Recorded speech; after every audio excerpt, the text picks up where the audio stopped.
Bon, bien, analysons les deux derniers exemples de force au programme de seconde. Alors, tout d'abord, force exercée par un support sur un système. Alors, voilà donc la situation. Un système qui est placé sur un support. Voilà le support qui est lié au référentiel terrestre.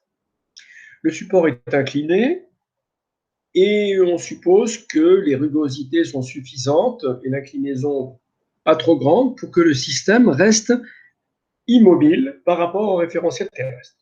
Alors on peut se demander quelles sont les actions qui s'exercent sur le système et les modélisations par des forces. Le système est d'abord soumis à l'attraction de la Terre, ça on le sait, donc à une action attractive modélisée par une force que l'on appelle le poids et qu'on a déjà vu précédemment. Voilà donc le poids dessiné, il a une direction verticale, un sens vers le bas. Et puis il y a une autre action, c'est l'action du support sur le système. Ce support empêche le système de s'enfoncer.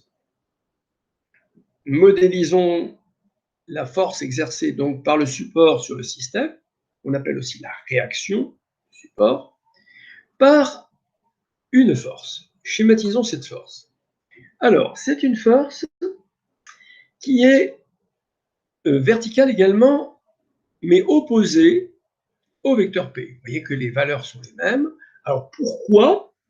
Eh bien, parce que le système est immobile dans le référentiel terrestre. Et ça, il faudra le retenir comme résultat. Donc, retenons la chose suivante. Lorsqu'un système modélisé par un point, immobile dans un référentiel donné, ici ça sera le référentiel terrestre, est soumis uniquement à son poids, vecteur P, et à l'action du support, modélisé par une force que l'on va nommer F, exercée par support sur le système, on l'appelle la réaction support, alors la somme de ces deux forces est égale au vecteur nul, la somme donc vectorielle, c'est-à-dire vecteur F support sur système plus P égale vecteur P.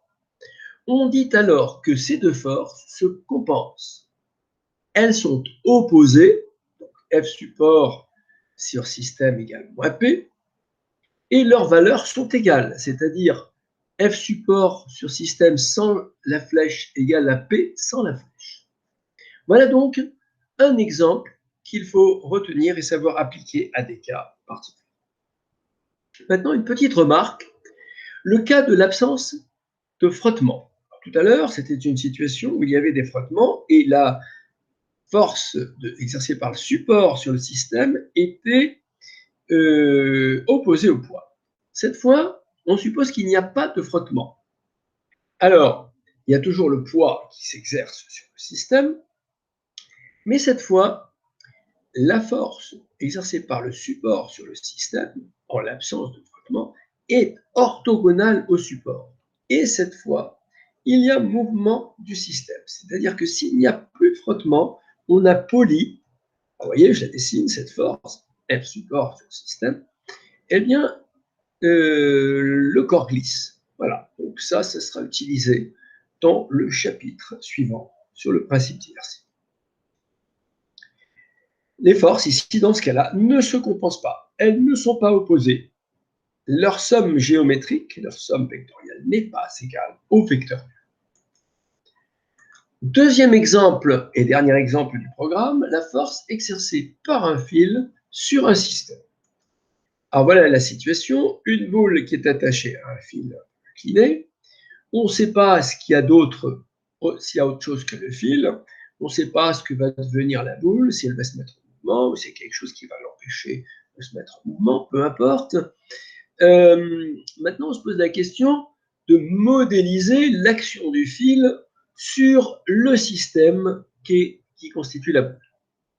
Alors, on admet que la force exercée par le fil sur le système a la direction du fil, elle est orientée du système vers le fil. Voilà ce qu'il faut retenir. Donc, retenons, et c'est un exemple des exemples donc, qui pourront intervenir dans des situations diverses, lorsqu'un système modélisé par un point est soumis à l'action d'un fil, alors la force modélisant cette action, que l'on nomme F exercée par fil sur système, et on l'appelle aussi la tension du fil, et on la note souvent vecteur T. Alors cette force a une direction qui est celle du fil, un sens, le sens c'est du système vers le fil, et la force F fil sur système est appelée tension du fil. Voilà, je vous remercie.